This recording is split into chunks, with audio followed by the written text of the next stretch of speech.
using my smartphone and There's the recording. Oh, well, if you're going to do all that, then I video off. Cool. Yeah, so good to give some feedback. Like on the data kind stuff, I was sort of like, it's probably better that you commented all that because, like, from my perspective, I'm like, I just want to see what it looks like. Like, I have no idea about like what it even is. Like, he's just been sending me screenshots. So, yeah. Well, I can answer some questions if it's helpful. Yeah, well, I think what you put in the channel makes sense, and then hopefully once he can deliver something, it'll make more sense. And I'll So kind of be able to he's get looking at this as if we're a client, there. and so he's very formal, and Hmm. he's trying very hard to manage expectations and create appropriate, workflows and things like that. And so there's certain things that I'm asking, and I'm hoping that if there's clarification, you all can jump in. Yeah. No, I think it's fine. But for more, my questions were, this isn't going to trigger a whole bunch of new costs or activities for us, is it? And one of his comments back was, and so we were on the phone when I was writing all that, Hmm. and it was like he and I were going through questions that I had posted just before that phone call, and then I was just kind of synopsizing what we were saying, and like he said a lot more than this, but I was Hmm. just like, main point, here's what you need to know, and then if he has other things that he has questions for, like, please keep asking everybody. But um, I don't want to be in the situation where I say yes to things and then the obligation is not on me. Like if I'm not the person who has the Python skills or who has the experience with the platform, then that's why I was kind of stepping back from that. Yeah. Yeah, I think So, like, and there's a weird thing about how we work, right? Which is that, you know, no one is paid, no one is on any particular time expectations or constraints, really. mhm. You're all welcome to fire me if you if you don't like Oh God, my please no. my ability to deliver things.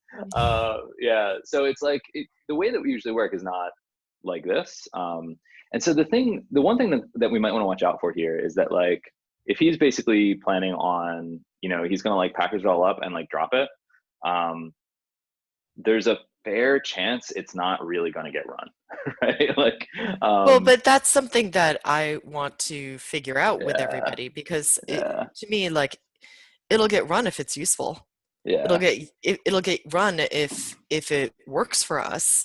And then so I don't want him doing things that are just kind of interesting but not useful. And so I find this to be useful both to the firm where, so to me, when I was looking at it originally, when I was looking at this project, it was like, oh, this is going to help us identify sensors that are going south, and we're going to be able to like figure that out and replace those sensors. But then when he started looking at the data and was like, oh, it could also identify issues between mhm, firmware and sensors, or between firmware and software, and be or like just flat out like flat out application issues. And so, you know, distinguishing what kind of issue we're talking about, if it's like a load balancing because of the amount of battery power issue, or if it's really a sensor fault or something like that. Like, I would love for it to all just be a sensor fault issue, and that's the only thing that we're detailing for. But nah, but like now, most of come what to he called find out was like out, TT service issues. right, come to find Yeah, out that that's not true, but that yeah, actually is incredibly helpful for us as a yeah. team to be like, this is where we would make our changes and spend our time and effort. So he was thinking that it would be like a pretty low bandwidth thing to run it, Mhm. but that we would want to talk about setting up a time, like, what's our time frame? Is it once a month? Is it once a week? Is it once, you know, is it once a quarter, but you kind of want to catch something before a quarter. So he was recommending like a month or a week. But then even if it's not that hard to run or maintain that little bit of the Python that he's writing, that then somebody has to deal with all the anomalies, and the anomalies themselves, like that's actually the meat and interesting part of it. Mm. And that's something that, like, I don't know, like we don't have anyone to be like, guess what your job is, that's not Yeah. how we work. And So that's I the part that I'm wonder, like, how do we incorporate that into the things that we're already doing, and yeah, who and how would do that? yeah. And I still don't, I don't have a good sense of, like, so he called out a lot of useful things, right? The fact that like TT-serve was handling dates strangely, and like I think there was like another thing that looks like some sort of integer offset problem. Like we have these sort of like time traveling data series at some point. Mm-hmm. And I don't have a clear sense of like how much of that is something that he's going to be able to package up and we can just run, and how much of it was the fact that like he was actually mucking around with the data and being like, this is weird. So like if a lot of Meaning those like things that he called out, like he might have created the issue? no, that like, so it seems like he's working on like packaging something, right? Yeah. And so he can hand it to us and we can run it. I don't know if that thing that he's packaging is what actually caught what are in my mind the two biggest issues that came out of his work. Like, is it seemed to me from going back and forth with him that the reason he spotted those was because he was attempting to clean the data in order to work on this thing that he's working on packaging. Absolutely. Whereas like the act of having him sift through the data might have been the more valuable thing. I could be. Which means, maybe. yeah, he might deliver this thing that like assumes clean data, but actually the most valuable thing that he did was actually spot these sort of like kind of head tilty moments in our data set. And if that's not, if what he's delivering can't help us there, then as soon as he leaves, then we lose the value. Like the value might not be the package, it might be him. So well, that's what I'm okay, worried but about. so could you state that? Because Yeah, like I want to make sure that he thinks that what he's delivering is some sort of algorithm that's going to help us identify either like a catastrophic failure or a decline. yeah, Right? Like catch patterns.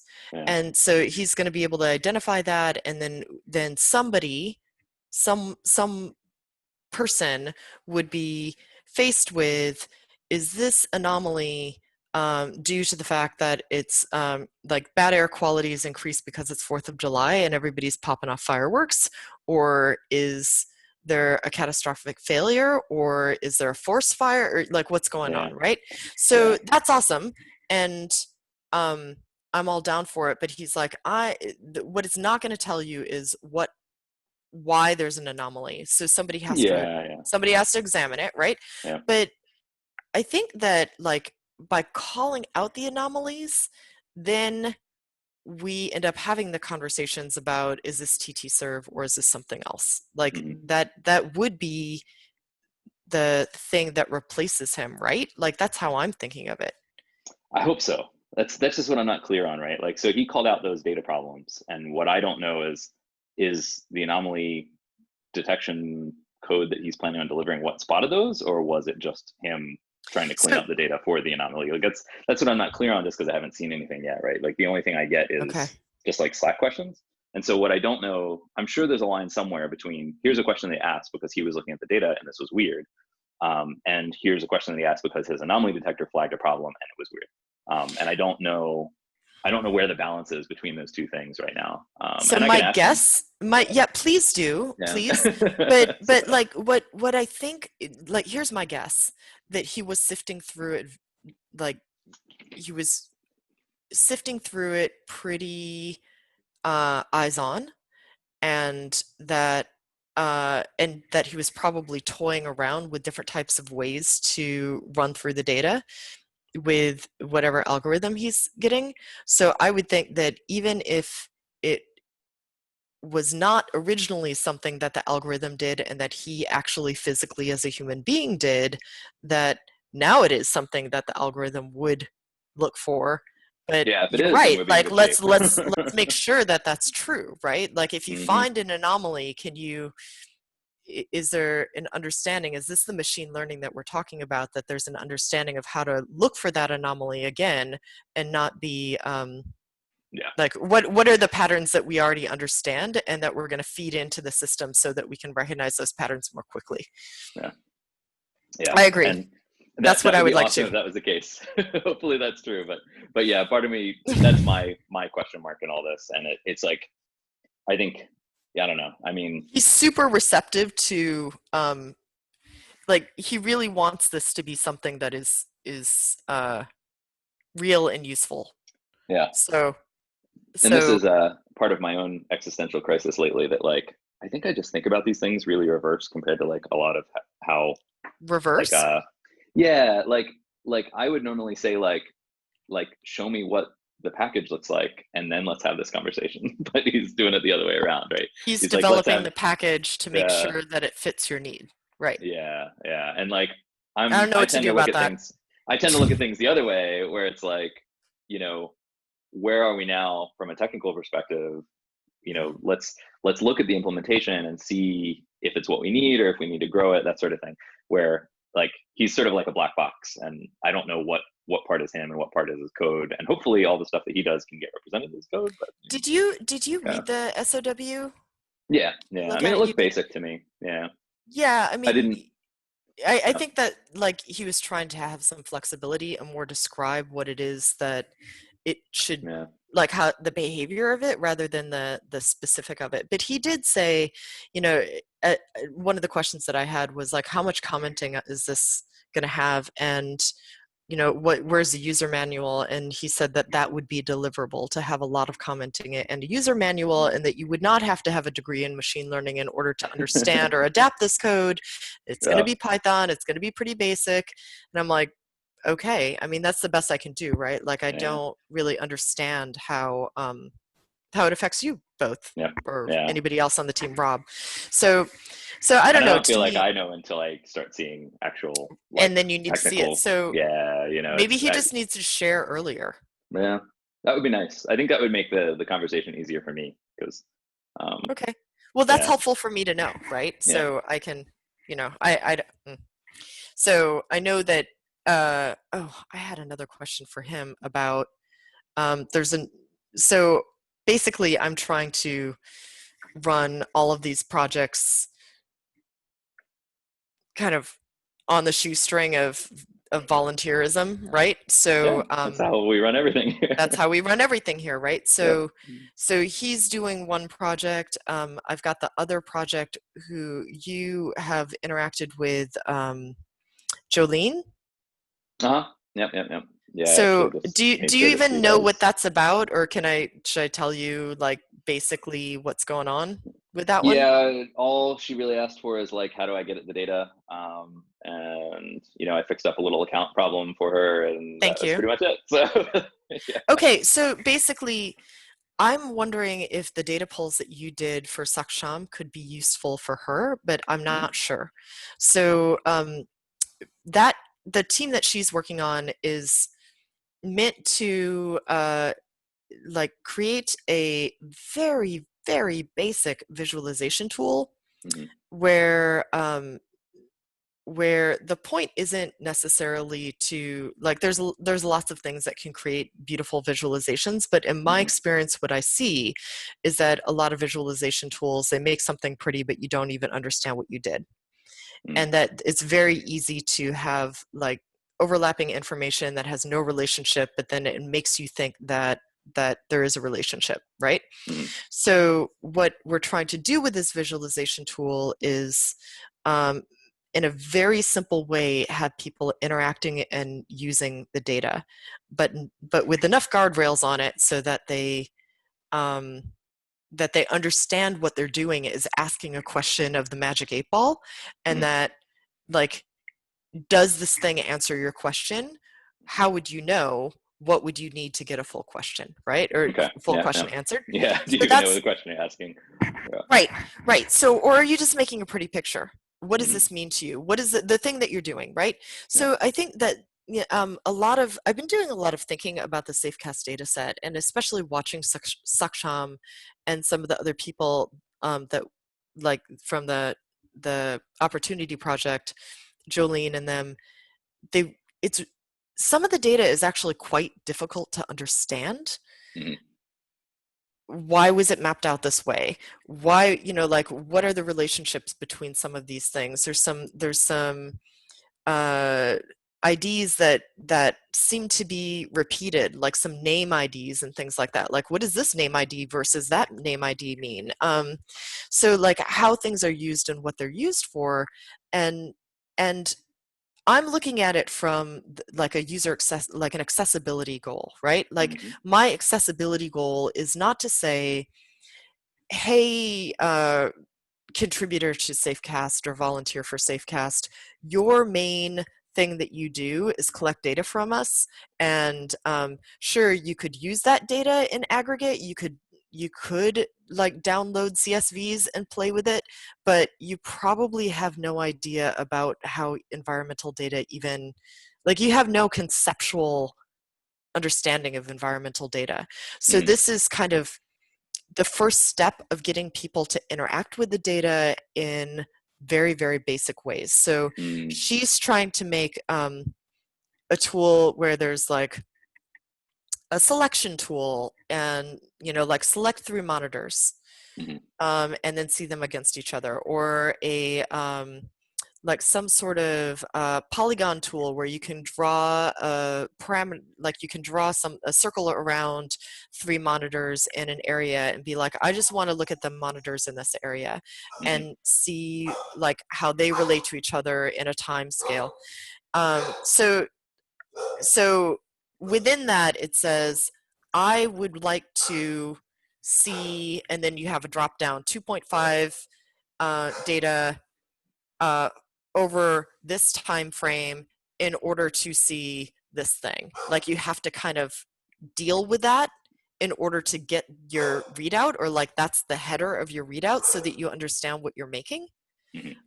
So the idea is that this would be in use for lay people, that especially people working with um, the LA Public Library, or just like any lay people. Like, Yeah. can people be in more use with the Safecast data set? Or Mhm. like, I don't want it to be something that only researchers are using, because that's what academics do. Mhm. Like, if we're different from that, if we're democratizing this data, then people need to have some sort of access in. And Yeah. so this is the first step of that. So that's what she's trying to do. She has data experience, and she comes from this data storytelling um, master's at Columbia. Mhm. And so that's why this group is working on it with me. Cool. And so Uh, she's going to be asking for, like, can I access all the data uh, from air quality monitors in the United States? yeah. Can I access all of them? Yeah. And you're like, yes, Yeah. you can. But Yep. if he's already Which. cleaned it and you've already like gotten it, then send it to him, and then she can just write a script that only, like, her thing was, I can't I I can't get more than 10,000 records, something like that. So if I can only get 10,000 records, then I can't query back all the way back, right? So maybe we Yeah. You preload sort of something, like and you then like she's trying to can. work that out. Yeah, and this is what we even talked about this like last week is Yeah. like so you can get more than 10,000 records sort of like if you know how to do it. And I don't know what a great answer for this is, right? Like, I mean, you know, you can. Is this opened because of something that she was asking you, or for some No, other no, this reason? is this is an ongoing thing. Like almost anytime we have someone who asks for data, it's like we have a whole bunch of different ways to do it. Um, but I don't think anyone actually working on the code has a good sense of like what's a good way to get the data. Because we tend to have these analysts who all come in with like different backgrounds, and like some of them working in Jupyter Notebook, some of them working in R, some of them like just want to curl like an HTTP endpoint. I don't Um, even know what that means, but go ahead. yeah, they just That's want fine. to That's they fine. want You like don't an have to. API of some kind. Hmm. And like from my perspective, I just don't have any sense of like what is a cost-effective, easy way to make the data available for as many people as possible. And that's sort of like why we have this Kibana set up here, and that's why we have Grafana set up as well to hopefully make this like I a little bit really, easier to so spot. Just as a timeout, like I Yeah, don't understand the difference between Kibana and Grafana. Like it's I just use two. Grafana just to see stuff Mhm. more real time, The but I don't main understand how they feed into each other. It's the same data set. The only difference is Kibana has kind of like a little bit more sophistication around the mapping, like you're seeing me do like this kind of thing, where you can draw like a shape. So that's what Um, that's the tool that she's yeah, so Kibana can building do that I that, described, Grafana right? can't, but the underlying data set's the same.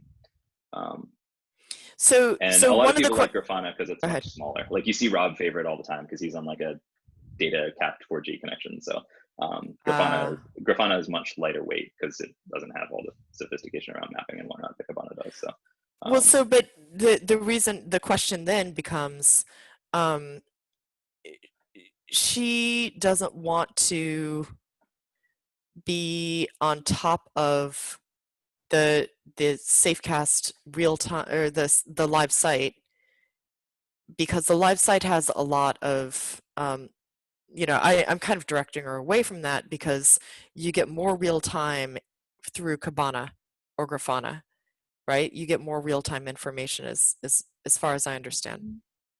You don't have a 3 hour time lag when to you make say the like the tiles. live, are you talking about like the maps or something? Yeah. Like when you say live site, yeah, okay, the maps are computed on a daily basis, yeah. So the Right. stuff in And here is going to be more real time, and then like you can also get that a lot of that same data from here, but this doesn't have a lot of the the way you get different data sets like air quality and stuff like this is kind of weird in this API. So, so but this is the pretty much real time as well.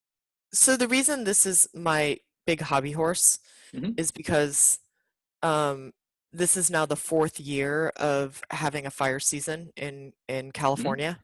Yeah. And so for the last 2 weeks, everybody has been eyes glued um, to the purple air maps. And Hmm. there's all kinds of like there's decent things about them and there's faulty things about them and whatever. But I don't know if you saw me say, hey, does anybody from this team want to look at this again? Because Purple Air has actually made their maps more accessible and their data more commonly accessible to an average person. And so can somebody look at that and let me know what you think in terms of how you interact with our data? So I put it in the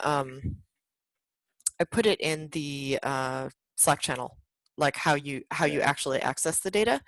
So that's where I live, Yeah. right? And this is Um, not like at the end of the day, I look at this and like this looks really similar to me, but the difference is and it's actually cuter. we don't have anywhere near that The many number of sensors. density. No, Yeah, no, like that's they have a ton of sensors. We have like 12, I think. right. But so with Jolene, for instance, I'm you know if this tool that she's making is first going to be used or adopted by people in Los Angeles, then we'll have a greater concentration of sensors in Los Angeles, and we'll be able to say, like, this is the visualization thing that goes along with your data collecting thing.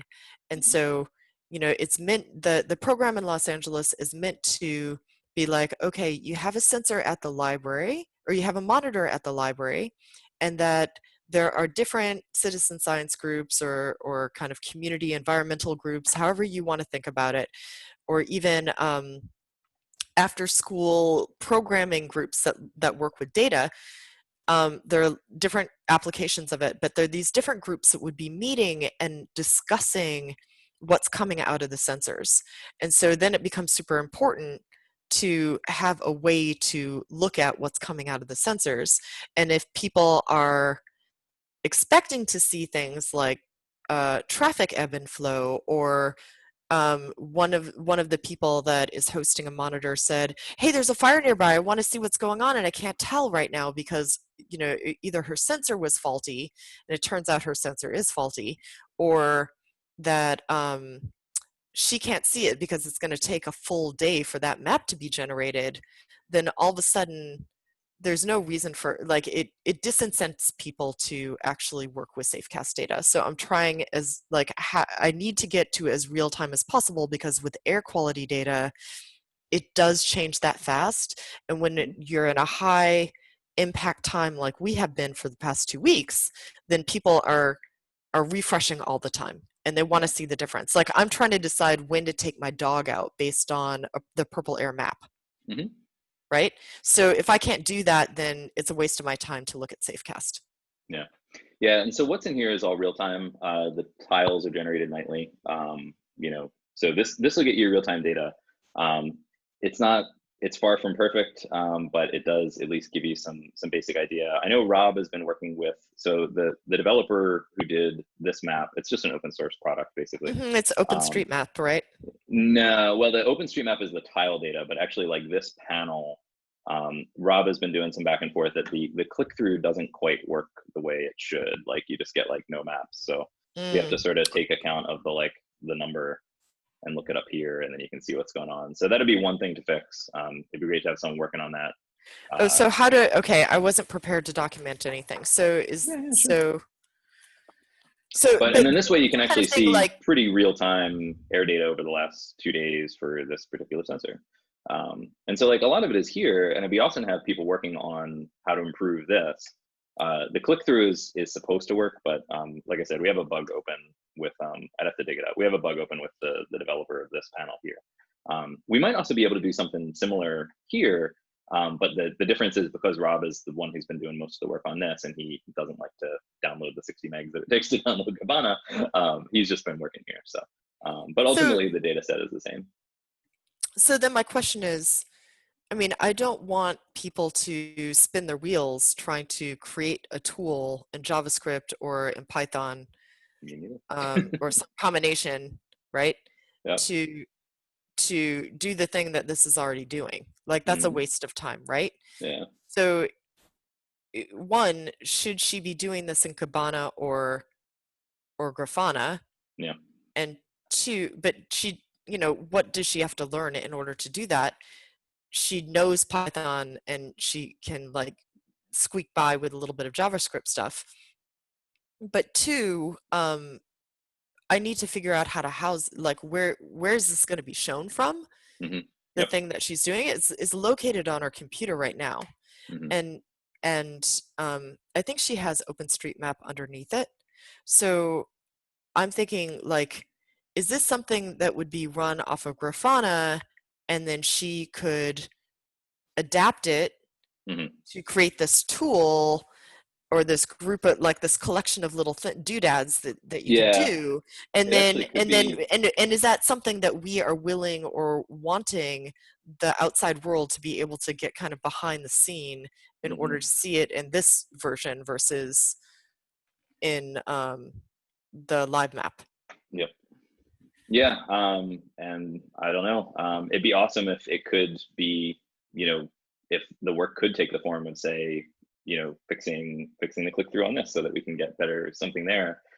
There's also, I even got this email recently about like there's a webinar coming up for like building Grafana plugins. So like if the work was available to the Grafana plugin, we could drop it right in there, and that makes the kind of the deployment access story a lot simpler as well. It's also nice because it's got like authentication and stuff worked out as well. So like I can edit this graph. Anyone can see this, but only I get the edit capability because I'm signed in. Would you throw that into the opportunity project page and like opportunity project page? I don't know what you're talking about. There it is. Okay, cool.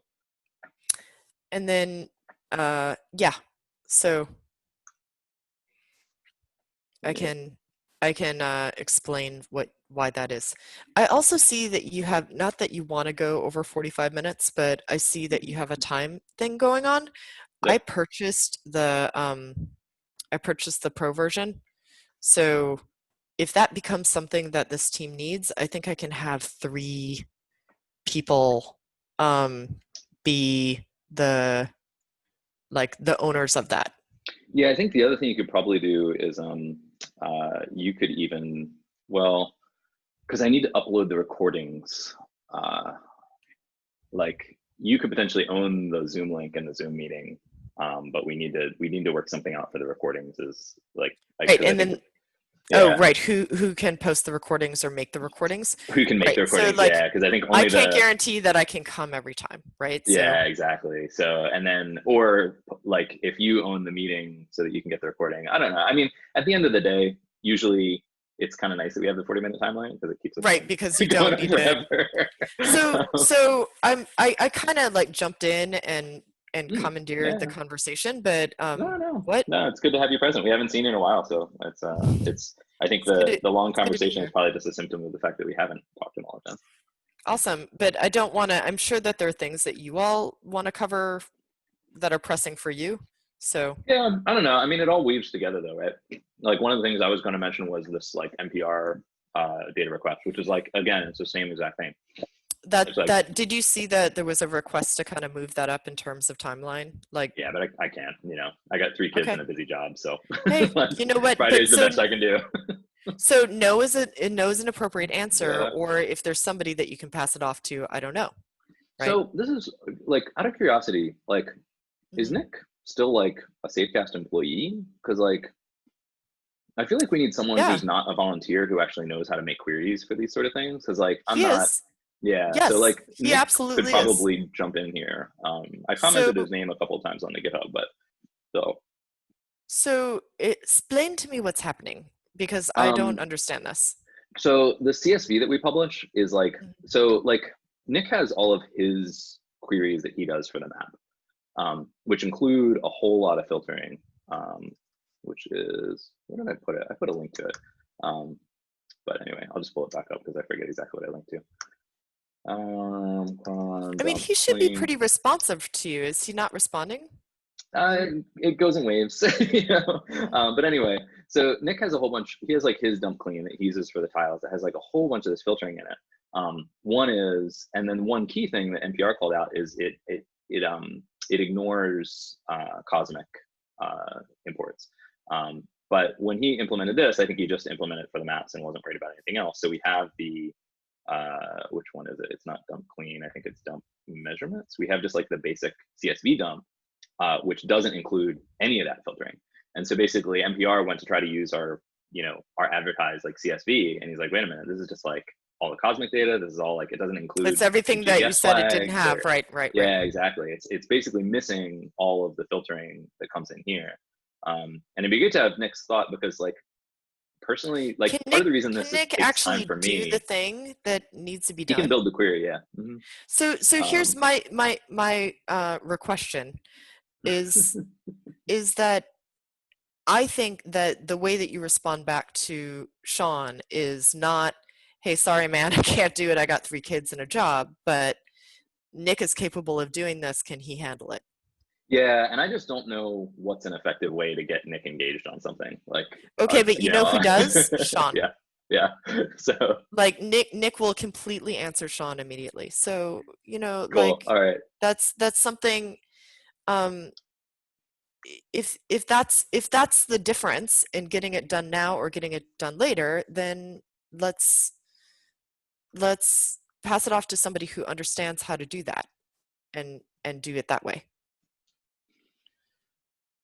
Cool. Done. Because I think I don't exactly know what's on Nick's plate, but I know that he will work with priorities, as long as things are prioritized for him and that he understands that he's not getting like direction from a bunch of different ways, that he's likely and happy to do it is how I sense the situation.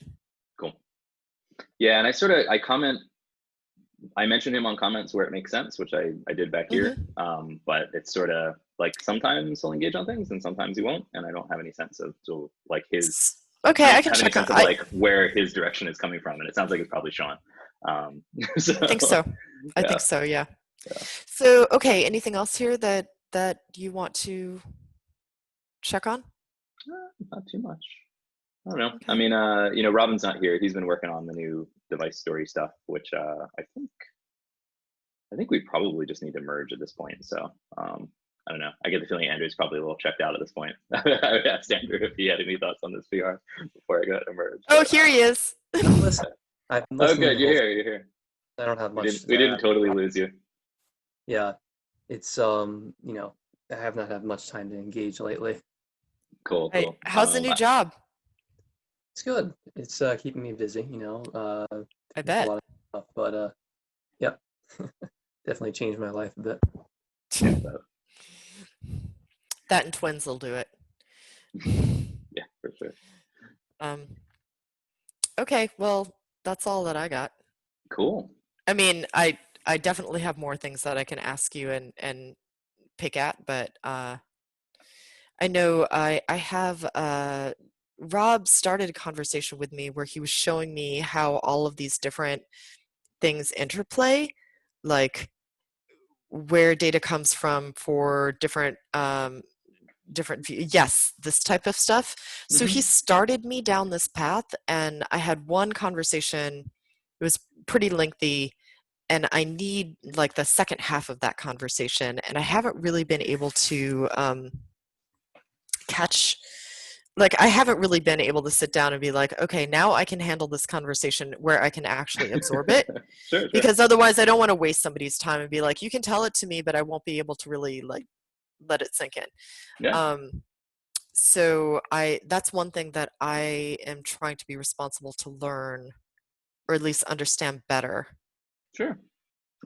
Yeah, I guess let me know if you need. I did a lot of these diagrams originally, and I know Rob has done some tweaks and things like that. So, um, yeah, happy to walk through them.